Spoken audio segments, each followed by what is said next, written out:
बॉलीवुड में कई कलाकार आते हैं बतौर हीरो बनने, लेकिन एक ऐसा हीरो जिसने अपनी शुरुआत तो एज ए हीरो की, लेकिन इसके बाद वो बन गया एक टीवी एक्टर और उसके बाद बॉलीवुड इंडस्ट्री में बनकर रह गया एक कैरेक्टर आर्टिस्ट। आज हम बात करने वाले हैं आपसे अनिल धवन, जो कि 70 के दशक का एक जाना पहचाना चेहरा रह चुके हैं। जी हाँ, जिन लोगों ने उस दौर को जिया होगा या जिनको उस दौर के सिनेमा की जानकारी होगी, वो अनिल धवन के नाम से जरूर वाकिफ होंगे। यूं तो फिल्मों में इनकी शुरुआत बतौर हीरो हुई थी, लेकिन वक्त के साथ बदलती सिनेमा की चाल ने अनिल धवन को कैरेक्टर आर्टिस्ट बना दिया। हालांकि कैरेक्टर रोल्स में भी इन्होंने शानदार काम किया और अपनी अलग पहचान कायम की। अनिल धवन की जिंदगी की कहानी बड़ी ही रोचक है और आज के वीडियो में हम अनिल धवन की कुछ अनसुनी कहानियां आप दर्शकों के साथ शेयर करेंगे। अनिल धवन की जिंदगी से जुड़ी ये वो कहानियां हैं जो उनके फैंस को भी शायद ही मालूम होंगी। तो चलिए बिना देर किए अनिल धवन की अनसुनी कहानियों का ये सफर शुरू करते हैं। पहली कहानी। वैसे तो लोग अनिल धवन को भुला ही चुके थे, लेकिन साल 2018 में अनिल धवन उस वक्त चर्चाओं में आ गए जब लोगों ने उन्हें अंधाधुन फिल्म में प्रमोद सिन्हा के रोल में देखा। अंधाधुन से पहले अनिल ने 5 सालों से किसी फिल्म में काम नहीं किया था और वो मान ही चुके थे कि उनका करियर अब खत्म हो चुका है।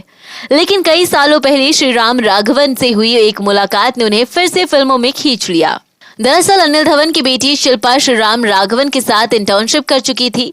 एक दफा शिल्पा की बर्थडे पार्टी में श्रीराम राघवन अनिल धवन के घर आए थे। अनिल धवन और श्रीराम राघवन ने उस दिन बढ़िया दोस्ती हो गई। उस दिन जाते वक्त श्रीराम राघवन ने अनिल से कहा कि हम एक दिन दोबारा जरूर मिलेंगे। फिर कुछ सालों बाद श्रीराम राघवन ने अनिल को फोन किया और मिलने के लिए अपने ऑफिस बुला लिया। अनिल जब श्रीराम राघवन के ऑफिस पहुंचे तो उन्होंने अनिल को अंधाधुन फिल्म की कहानी सुनाई और उन्हें तब्बू के अपोजिट प्रमोद सिन्हा का रोल ऑफर कर दिया, जिसे अनिल ने फौरन एक्सेप्ट भी कर लिया। दूसरी कहानी। अनिल धवन के करियर की टॉप फिल्मों में से एक है 1972 में आई पिया का घर। इस फिल्म में अनिल के अपोजिट FTII में उनकी बैचमेट रही जया भादुरी थी। इस फिल्म की शूटिंग से एक बड़ा ही दिलचस्प किस्सा जुड़ा है। दरअसल राष्ट्रीय प्रोडक्शंस के बैनर तले बनी पिया का घर की शूटिंग में मुंबई के परेर में मौजूद राजकमल स्टूडियोज में हुई थी। एक दिन अनिल को सिगरेट की तलब लगी।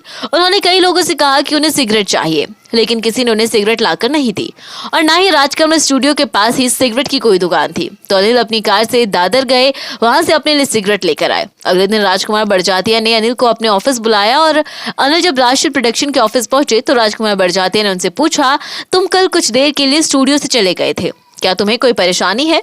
तब अनिल ने उन्हें बताया कि वो सिगरेट लेने गए थे। इस पर राजकुमार बड़जात्या ने अनिल से पूछा कि तुम एक दिन में कितनी सिगरेट पी लेते हो? अनिल ने बताया कि वो आधा पैकेट सिगरेट तो पी ही लेते हैं।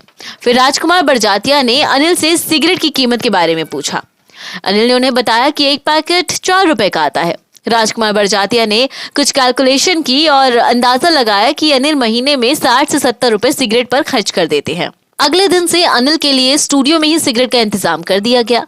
ये देखकर अनिल बहुत खुश हुए, लेकिन उनकी खुशी उस वक्त गायब हो गई जब राष्ट्रीय प्रोडक्शन ने सिगरेट के पैसे काटकर अनिल को उनकी फीस चुकाई थी। तीसरी कहानी। साल 1975 में आई फिल्म एक हंस का जोड़ा में अनिल धवन के अपोजिट एक्ट्रेस जहीरा ने काम किया था। इस फिल्म की काफी शूटिंग नैनीताल में हुई थी और नैनीताल में ही अनिल धवन और जहीरा के साथ एक ऐसा हादसा हो गया था जब इन दोनों की जान जाते जाते बची थी। दरअसल फिल्म के एक सीन में जहीरा और अनिल को नदी के किनारे खड़ा होना था और फिर जहीरा को नदी में गिरना था। जिस नदी के पास ये सीन शूट होना था उसमें पानी बहुत ज्यादा गहरा तो नहीं था, लेकिन पानी की रफ्तार बहुत ज्यादा थी। डायरेक्टर ने पानी में 5-6 स्टंटमैन को सुरक्षा के लिए खड़ा कर दिया था। सीन शुरू हुआ, लेकिन अचानक जहीरा का पैर फिसल गया और वो वक्त से पहले ही पानी में गिर गई। क्योंकि पानी की रफ्तार बहुत ज्यादा थी तो जहीरा तेजी से बहने लगी। अनिल को समझ में नहीं आ रहा था कि वो क्या करे। वो जहीरा को बचाने के लिए पानी में कूद पड़े, लेकिन तेज गति से बहते पानी में अनिल धवन भी बहने लगे। नदी में कई नुकीले पत्थर भी थे जो इन दोनों को चोट भी पहुंचा रहे थे, मगर इत्तेफाक से नदी में पहले से खड़े स्टंटमैन ने अनिल और जहीरा को पकड़ लिया और इन्हें बहने से बचाया। जब इन दोनों को बाहर निकाला गया तो इन्हें ब्रांडी पीने के लिए दे दी गई। उस वक्त अनिल शराब नहीं पीते थे तो उन्होंने ब्रांडी पीने से मना कर दिया, लेकिन स्टंट मास्टर ने कहा कि तुम ठंड से कांप रहे हो, तुम्हें इसकी जरूरत है। तब अनिल ने ब्रांडी के 2-4 घूंट ले ही लिए। इत्तेफाक से ये सारी घटना एक रिपोर्टर को पता चल गई। उसने अपने अखबार में ये घटना छाप दी और जब ये खबर मुंबई तक पहुंची तो अनिल के परिवार और शुभचिंतक बहुत फिक्र में आ गए। मगर जब अनिल वापस मुंबई लौटे तो उन्हें सही सलामत देखकर लोगों की जान में जान आई। और चूंकि नैनीताल में हुई उस घटना के दौरान सभी कैमरे चालू थे तो फिल्म में उस सारे सीन को भी डाल दिया गया था जो काफी नेचुरल भी दिखाई दे रहे थे। चौथी कहानी। अनिल धवन के फिल्मी करियर का एक दिन ऐसा रहा था जिसे वो कभी नहीं भुला पाते। दरअसल उस दिन अनिल धवन ने कई फिल्में साइन की थी और वो सभी फिल्में बड़े बजट और बड़े बैनर्स की फिल्में थी। एक दिन अनिल धवन प्रोड्यूसर राम दयाल के घर दिवाली पार्टी में शरीक होने गए थे। वहां राम दयाल ने अनिल को अपनी फिल्म दो राह में बतौर लीड एक्टर साइन कर लिया।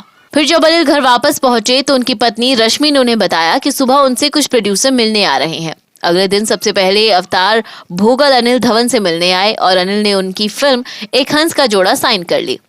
फिर अनिल के घर संदीप सेठी आए और उन्होंने अनिल को अपनी फिल्म समझौता में कास्ट कर लिया।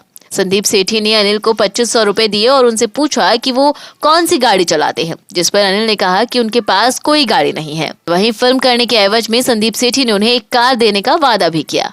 संदीप सेठी के जाने के बाद अनिल के पास फोन आया और फोन करने वाले ने उनसे कहा कि उन्हें असित सेन मिलने के लिए बुला रही हैं। अनिल जाना तो बिल्कुल नहीं चाहते थे, लेकिन पत्नी रश्मि के कहने पर वो असित सेन से मिलने चले गए। उस दिन असित सेन ने भी अनिल को अनोखा दान और आनंद दाता के लिए साइन कर लिया। और उसी दिन रात को संदीप सेठी ने भी अनिल को उनकी brand new fiat dot trip car पहुंचा दी। इस तरह वो दिन अनिल धवन की जिंदगी का सबसे शानदार दिन बन गया। अनिल धवन फिल्म इंडस्ट्री के पहले ऐसे ए ग्रेड एक्टर थे जिसने किसी हॉरर फिल्म में काम किया था। 1978 में आई राम सी ब्रदर्स की दरवाजा फिल्म में अनिल धवन के काम को लोगों ने बहुत पसंद किया था। हालांकि अनिल धवन को ये शिकायत भी है कि आज लोग उन्हें सिर्फ दरवाजा फिल्म के हीरो के तौर पर ही जानते हैं। अनिल कहते हैं कि वो कोई ऐसा काम नहीं करते जिसे वो कभी करना नहीं चाहते। मिसाल के तौर पर अनिल ने साउथ में बन रही एक फिल्म रानी और जानी साइन की थी। अनिल जब शूटिंग करने पहुंचे तो उन्हें पता चला कि उनके किरदार को तो फिल्म में डांस भी करना पड़ेगा। अनिल ने डायरेक्टर को बताया कि वो डांस नहीं कर पाएंगे, लेकिन डायरेक्टर ने डांस करने की शर्त रख दी। तब अनिल ने वो फिल्म छोड़ दी और वापस मुंबई लौट आए। अनिल कहते हैं कि जब एक्शन फिल्मों का दौर हुआ तो वो फिल्मों से ज्यादा टीवी पर काम करने लगे, क्योंकि फिल्मों में उनके लिए बहुत कुछ करने को नहीं बचा था। वेल दोस्तों, अनिल धवन से जुड़े इन फैक्ट्स के बारे में आपका क्या कहना है? इन अनसुनी कहानी पर आपकी क्या राय है? और इस तरह की अनसुनी कहानियां आप जानना चाहते हैं और उस कलाकार का नाम क्या है? कमेंट करके हमें उनका नाम और ये कहानी आपको कैसी लगी जरूर बताएं।